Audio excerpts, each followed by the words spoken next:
You wake up, you shuffle to the kitchen, you make your coffee before you do anything else. Before breakfast, before water, before anything, and that first cup feels like the most natural, harmless thing in the world. You have been doing it for decades. Your mother did it. Everyone you know does it. But here is what nobody told you. That cup of coffee you are drinking on an empty stomach every single morning is triggering a hormonal response inside your body that, after 60, plays out very differently than it did when you were 40. And if you are managing blood sugar, watching a pre-diabetic number, or wondering why your fasting glucose reading keeps climbing despite everything you are doing right, this morning habit may be one of the most significant and most overlooked pieces of the puzzle. I am not telling you to give up coffee. I want to be clear about that right from the start. Coffee has genuine and well-documented health benefits that I respect completely, and we are going to talk about those too. What I am telling you is that the timing, the sequence, and what you pair it with after 60 changes everything. And the research on this is specific enough and compelling enough that once you understand it, you will never think about your morning cup the same way again. I am Dr. Steven, and this channel is dedicated to bringing you the latest peer-reviewed research on senior health translated into clear, practical guidance designed specifically for adults over 60. If you have not subscribed yet, please hit that button now, because every single week I am covering the science that could genuinely change how you feel and how your body functions every day. Let us start with what is actually happening inside your body when you drink coffee first thing in the morning on an empty stomach, because the mechanism here is specific, and once you see it clearly, it explains a great deal. What coffee does to your body. The moment you wake up here is something most people do not realize about the human body in the early morning hours. When you wake up, your body has already been busy. In the period between roughly 4 a.m. and 8 a.m., your body releases a natural surge of hormones designed to prepare you for the day. Cortisol, which is your primary stress and alertness hormone, rises sharply during this window. Growth hormone is active. Adrenaline is elevated. This natural morning hormone surge is called the cortisol awakening response, and it serves an important biological purpose. It mobilizes energy, sharpens alertness, and prepares your systems for activity. Here is where coffee enters the picture.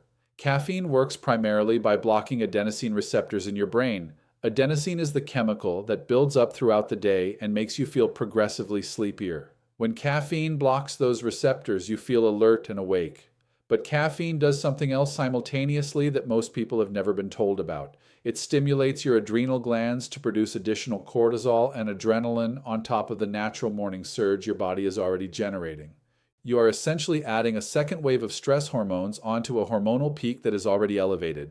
And cortisol has a direct and well-documented effect on blood sugar. Cortisol signals your liver to release stored glucose into your bloodstream. It is part of the fight-or-flight response, flooding your system with readily available energy. This made perfect sense for our ancestors who needed to be physically ready to respond to threats first thing in the morning. For a woman over 60 sitting in her kitchen before breakfast, it means her blood sugar is being pushed upward before she has eaten a single bite of food. A study published in the British Journal of Nutrition examined the effect of coffee consumed immediately upon waking before breakfast on blood glucose response. Participants who drank coffee first thing showed a 50% higher blood sugar spike after their subsequent breakfast meal compared to participants who drank water first and ate breakfast before having coffee. 50%. That is not a marginal difference. That is a fundamentally different metabolic starting point for your entire day. Why this matters so much more after 60. Now here is the part that makes this specifically relevant to women over 60 and why the same morning habit that you managed without consequence for decades is now working against you in ways it simply did not before. Insulin sensitivity, which is your body's ability to efficiently move glucose from your bloodstream into your cells, declines naturally with age. After menopause, this decline accelerates because estrogen, which actively supported insulin sensitivity throughout your reproductive years, is no longer present in meaningful amounts. Research published in the journal Diabetes Care confirmed that postmenopausal women show significantly greater insulin resistance compared to premenopausal women of similar body weight and activity levels. The hormonal protection your body had for decades is gone. What this means practically is that when coffee drives up cortisol and cortisol drives up blood sugar, the insulin response that should efficiently clear that glucose from your bloodstream is working at reduced capacity. The glucose stays elevated longer. Your pancreas works harder to produce more insulin trying to compensate. And over weeks and months of this pattern repeating every single morning, the cumulative effect on your fasting blood sugar numbers becomes measurable and significant. There is also a second mechanism that compounds this problem specifically in women over 60. Cortisol elevation in the morning suppresses the activity of an enzyme called hexokinase, which plays a critical role in glucose uptake in muscle cells. Your muscles are the primary destination for blood sugar clearance after a meal.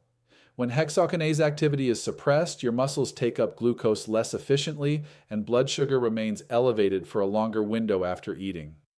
Research from the American Journal of Physiology confirmed this mechanism and noted that the effect is more pronounced in older adults with existing insulin resistance. Comment below right now and tell me your age and what your typical morning fasting blood sugar reading is. Just drop a number. I want to understand what our community is actually experiencing, because the pattern of morning coffee and rising fasting glucose is one of the most consistently under-recognized connections I see in women over 60, and your numbers will help me understand how widespread this really is. The specific pattern that is raising your fasting number. I want to address something that confuses many women managing blood sugar. You may have noticed that your fasting glucose reading, the number you check first thing in the morning before eating anything, is sometimes higher than your reading 2 hours after dinner. You went to bed with a reasonable number, you did not eat anything overnight, and yet you wake up to a higher reading than you expected.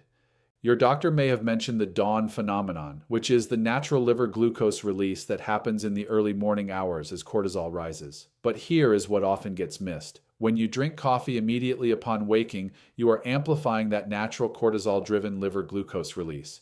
You are essentially telling your liver to release more stored glucose at the exact moment it is already being signaled to do so by your natural morning hormone surge. A 2023 study published in the Journal of Clinical Endocrinology and Metabolism specifically examined the interaction between morning caffeine consumption and hepatic glucose production, which is the technical term for liver glucose release. The researchers found that caffeine consumption before breakfast significantly increased hepatic glucose output in participants with insulin resistance compared to a control beverage. Women over 60 with any degree of insulin resistance, which includes the majority of women in this age group, regardless of diabetes diagnosis, were in the highest risk category for this effect. This is why your fasting number may be climbing even when your diet looks reasonable and your evening readings are acceptable. The problem is not what you ate for dinner. The problem may be what you are drinking before your body has had any food to buffer the hormonal response. Let me tell you about a patient I will call Dorothy. She was 67 years old, a retired librarian, meticulous about her health. She had been pre-diabetic for 3 years with a fasting blood sugar consistently between 108 and 122. She had reduced her carbohydrate intake significantly. She walked every evening after dinner. She was doing nearly everything right, and her numbers were simply not moving in the direction she needed. When I walked through her exact daily routine in detail, I asked about the very first thing she did every morning. "Coffee," she said, immediately. "Black, before anything else. Every single day for 40 years. We made one specific change to her morning sequence. Water first, breakfast second, coffee third. Taken with or after her meal rather than before it. Within 8 weeks, her fasting blood sugar had dropped to an average of 97. Her 3-month average came down enough that her physician reclassified her from pre-diabetic to normal range at her next appointment. One sequence change, nothing else modified. What coffee is actually doing right when you get the timing correct. Now I want to spend real time on the other side of this because coffee is genuinely not the enemy, and the research supporting its benefits when consumed correctly is substantial and deserves your attention. A comprehensive meta-analysis published in the European Journal of Nutrition analyzing data from over 1.1 million participants found that habitual coffee consumption was associated with a significantly reduced risk of developing type 2 diabetes over time. That seems contradictory given everything I just told you, but it is not contradictory at all once you understand the mechanism. Coffee contains powerful antioxidant compounds called chlorogenic acids. These compounds improve insulin sensitivity through pathways that are entirely separate from caffeine's cortisol-stimulating effect. Chlorogenic acids slow glucose absorption in the intestine and improve how muscle cells respond to insulin over time. They are genuinely beneficial for blood sugar regulation. The problem is not the coffee. The problem is the timing and the sequence. When you drink coffee with food or after food, the glucose absorption slowing effect of chlorogenic acids works in your favor. The food buffers the cortisol spike from caffeine. Your blood sugar response to the meal is gentler and more manageable. You get the antioxidant benefits without the cortisol amplification problem.